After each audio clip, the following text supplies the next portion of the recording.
Hello, and welcome to Primary Vision Network's Monday Macro View. This is Osama Rizvi, and once again, this week, I think I want to discuss what's going on in Iran, especially from the point of view of the global economy. There have been protests recently, in the near past, but what is happening right now seems to be different. Why, we will see. Also, we will talk about a few indicators regarding the global economy, such as US core inflation rate.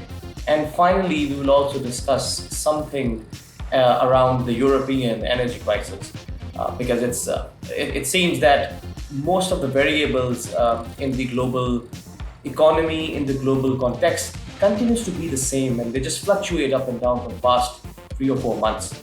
So let's dive in.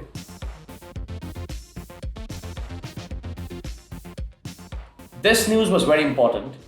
That core US inflation, the figures came at the highest in 40 years.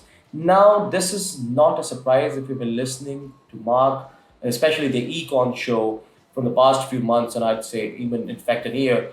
We have been highlighting that how the inflationary pressures would be sticky. Many people expected it to be transitory, but even the Fed now acknowledges that they aren't transitory. Closely related to this is IMF's recent World Economic Outlook that Mark covers very comprehensively in the latest Econ show, and it basically says the same thing. They say that inflation will peak around 9.5% and will drop to 4.2% by 2024, a view to which I do not agree. But still, they add that it will remain higher for longer, which means that essentially we're going to enter, we are already into a stagflationary environment, which produces challenges of its own kind. Closely related is this Iranian nuclear deal. This has been in the news from quite a while now, but I have always maintained that the whole context has not been conducive for a deal to be successful. And this is it now. It's getting clear day by day that we will not see any nuclear deal, in fact, anytime soon, especially what when we are having full-fledged protests going on in Iran, and we're about to discuss this right now. So, and this also relates very closely to the oil markets. If not for the Iranian nuclear deal, oil prices would have been crashed. I've always maintained that. So these sort of things have been keeping a floor under oil prices. Iran's protests. There's a lot to say here. Protests in Iran isn't anything new. But this time, of course, we all know the story. A girl, 22-year-old girl, was killed in the custody of the morality police for not wearing a headscarf properly. She took a beating to the head, and police claim that it was basically a heart attack. That said, what's happening right now is not only the reaction to this recent event. So we see that things have been building up there, and I would really like to discuss the point of this idea of tipping point here. See this ball, and this is one part of it, this is the other part. So imagine this as being a system where you have rules, laws, regulations, people which are happy or not happy with the current system and institutions. And the more deeper it is, the lesser are the chances that this will tip into the next territory. However, because of the weak institutions, because of the ongoing protest, because of the rising food inflation, because of the continued economic woes from the past few decades, the ball can slide up. This can become shallower and shallower until it reaches a tipping point and it enters a whole new system. And now it depends that how deep does this go. If we talk about Iran, the ball is somewhere here. I personally think this will not die down anytime soon. This has the potential to turn into a revolution. And when it does, I think this thing is going to be quite deep, because let's see, the youth unemployment in Iran is about 27%.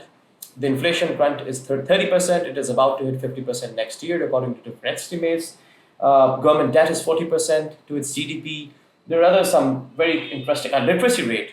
So that's a very interesting thing. In 1991, the literacy rate was 65% versus 87% right now. So people have grown intellectually as well.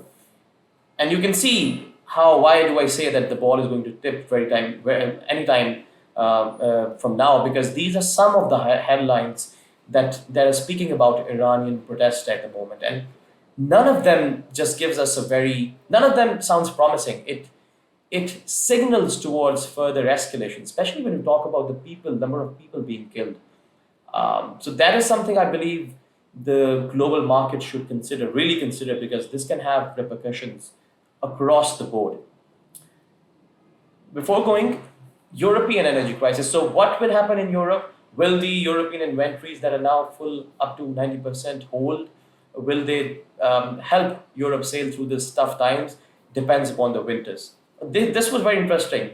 Both contradictory reports. This says that there will be a cold snap in December. This says that the European temperature would be mild. We should know that even with the European inventories being up to the 90% filled up, it will depend upon the winter. There was a cold snap by the end of September this year, and the gas consumption went up 14.1%. You can see here that the gas consumption they have tamed their gas consumption recently, but this can go up if the weather goes up. So most of it depends upon the weather. And this is the condition of their natural gas supplies. Russia used to provide more than 30%, now it's less than 6%. You can see all of the graphs falling down. It's quite a steep fall from the top, from where it used to be. So that's not really good. Finally, the market sentiment tracker. You can see that the whole graph is quite scattered, which explains why I've written that the market outlook is at crossroads. It is at crossroads because there are multiple factors going on. I update it every week, given the news we get, and news continue to change. But I think the underlying sentiment for me remains the same. The recessionary fears are going to dominate any other sort of concerns.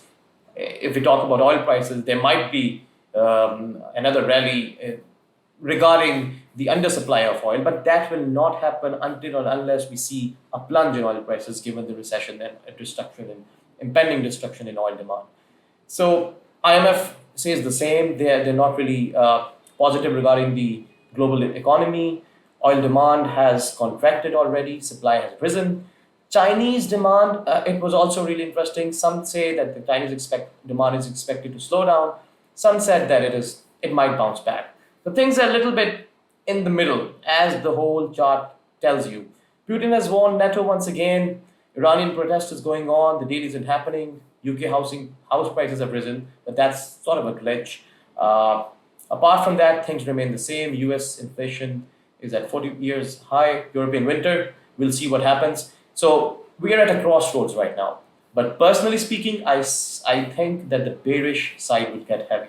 So that's all from today. Please let us know in comments what do you think about this. And as always, looking forward for more suggestions and recommendations. Have a great day.